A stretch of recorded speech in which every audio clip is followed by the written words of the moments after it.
C1 is right against exploitation. The Constitution prohibits trafficking, forced labor and children working under 14 years of age.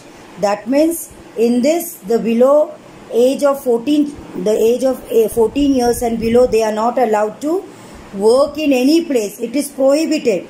Prohibited means it is stopped. Then right to freedom of religion. Everyone has a right to practice, profess and propagate the religion of their choice. We have the choice of religion. Cultural and educational rights. The Constitution states that all minorities, religious or linguistic, can set up their own educational institutions in order to preserve and develop their own culture. That means educational right is also there in India. We have the right to get good education in any institution. Right to constitutional remedies. Now, this allows citizens to move the court if they believe any of their fundamental rights have been violated by the state.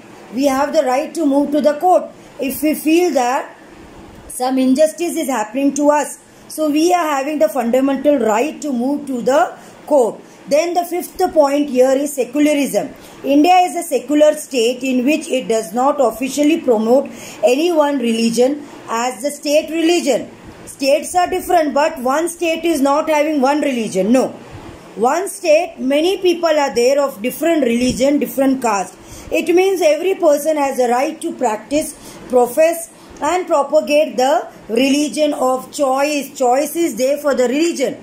Of our own choice, we can practice that religion. Sovereign. India is a sovereign country. It means the government of India is free eternally and externally to take own decision. India can take the decision externally and internally. Next, seventh point is here, socialist. The government of India will try for equal distribution of wealth in society. The government is trying to give equal opportunity to every Indian so that every Indian can get equal wealth. Then eighth point on page number 4, we have democratic. India is a democratic country. Now democratic means that the people will be ruled by elected representative. We are electing our own representative and the people will form the government. We have the right to form our own government. The next point is republic, ninth one. India is a republic country when the head of country directly or indirectly elected by the people, then country is called republic. The head of the country in India is elected indirectly by the people. That's why India is a republic country. We also, Indian election is there and we elect our prime minister. And equality. All citizens of India are equal before law, constitution and government. The government of India will try to for social, political and economic equality. The government will provide equal opportunities to all citizens. Citizens are getting equal opportunity. The next point is number 11, fraternity. All Indians are brothers and sisters. It means they should behave in such a manner that they belong to the same family. Fraternity means we all Indians are of same family. Next we are going to see 12th point is liberty. It means freedom. All Indians will enjoy freedom. There are 6 types of freedom in the right to freedom. So justice.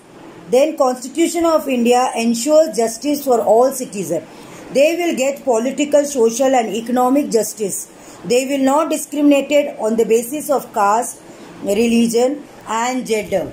No discrimination between male and female. Justice is there. Need of law. Why there is a need of law? We will see this. In our society, there is always competition among people for distribution of resources which lead to fraction. Laws are therefore needed to avoid friction and establish peace and harmony in the society. So, to remain the harmony in the society, law is there. Government is passing certain laws and according to the laws only we have to live in this country.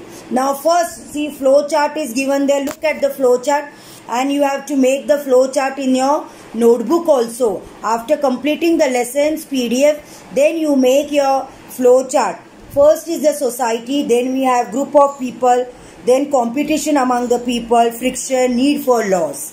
Then Dowry and need for law. Why there is dowry and need for law? Because the money, goods or estate that the woman bring to husband is in marriage is known as dowry. Marriage, gift of gold, clothes, consumer durable, large sum of cash to women, heavy indebtedness of poor families, inability to fulfill expected financial requirements, humiliation, torture, harassment towards women by in-laws, and kitchen death. These are the things which the female is suffering after the marriage. So on page number 5 also they have given the flow chart.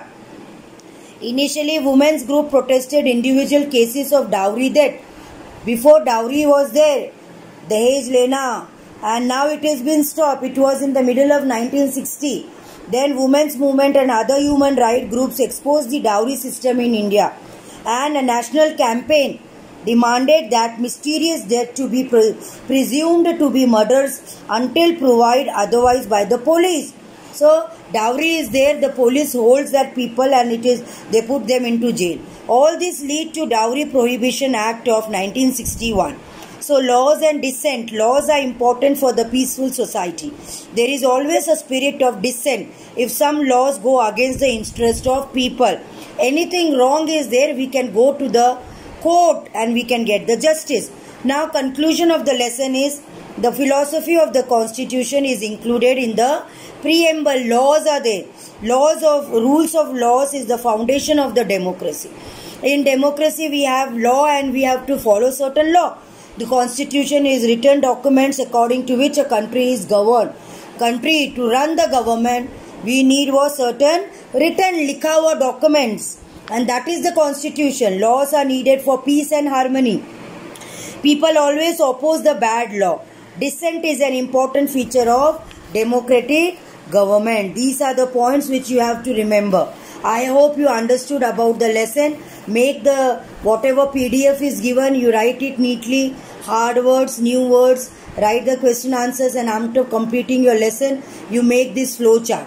So I hope lesson number 1, the constitution, you understood, dear children. And thank you for watching the video. Read the lesson and complete your copies, your notebooks. Thank you, beta, everyone. Have a good day.